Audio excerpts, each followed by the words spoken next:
So he hurried and came down and received Jesus joyfully. And when they saw it, they all grumbled, "He has gone to be the guest of a man who is a sinner."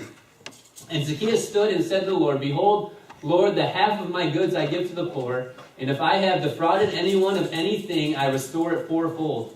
And Jesus said to him, "Today salvation has come to this house, since he also is a son of Abraham.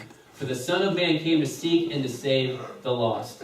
So I want to, first of all, just establish the fact that Luke wants to make a point of telling us that Zacchaeus was a chief tax collector who was very rich.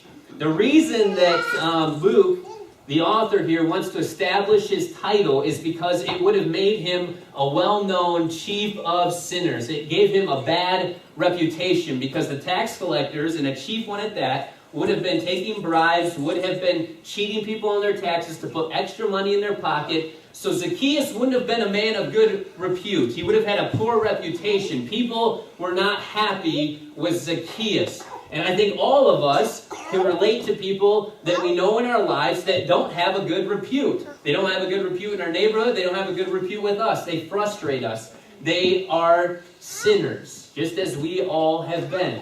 And so I want us to first of all see in this story that God wants us to not give up on people just because they're very frustrating and sinful. He wants us to bear with the worst of sinners with great optimism.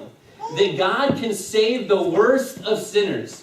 And if he could save you and me, he can save anybody.